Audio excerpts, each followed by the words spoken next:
మనిషి శరీరం ఊహకు అందని సృష్టి. విశ్వంలో ఎన్ని రహస్యాలు ఉంటాయో మన శరీరంలో కూడా అన్ని రహస్యంగానే ఉంటాయి.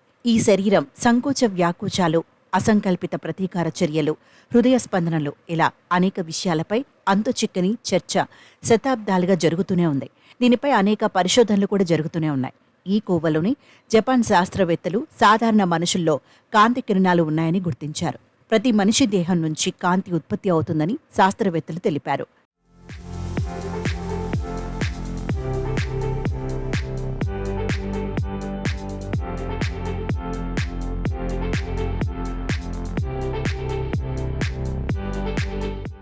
శరీరంలోని కణాలలో జరిగే ప్రతిచర్య కారణంగా కాంతి ఉత్పత్తి అవుతుందని నిర్ధారించారు.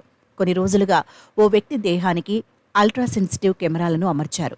ఆ కెమెరాల ద్వారా మనిషి శరీరం నుంచి కాంతి ఉత్పత్తి అవుతుందని శాస్త్రవేత్తలు గుర్తించారు. ప్రకాశవంతమైన కాంతి వ్యక్తి బుగ్గలు, నుదురు, మెడ నుంచి వెలువడుతున్నట్టు నిర్ధారించారు. దీనికి సంబంధించి మరిన్ని పరిశోధనలు సాగుతున్నాయి. నిజానికి మన సనాతన భారతీయ వేదాల్లో జీవుల్లో కాంతి ఉందనే విషయం స్పష్టంగా ఉంది.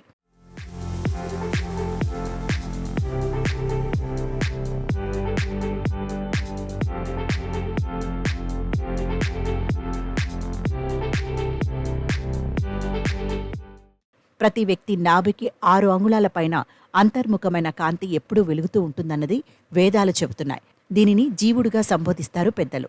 మృత్యువుకు చేరువవుతున్న క్రమంలో ఈ కాంతి తగ్గుతూ ఉంటుందని, అందుకే ముఖంలో కళ లేదని, కళ విహీనంగా మారాడు అనే మాట తరచుగా వినిపిస్తుంది. అంతేకాదు, ఈ కాంతిని ఆత్మగా కూడా వేదం చెబుతోంది. దీనికి సంబంధించిన వివరాలు ఋగ్వేదంలో ఉన్నాయని పండితులు చెబుతున్నారు. అయితే శాస్త్రీయంగా ఇప్పుడు జపాన్ శాస్త్రవేత్తలు నిర్ధారించే దిశగా తొలి అడుగు వేశారు.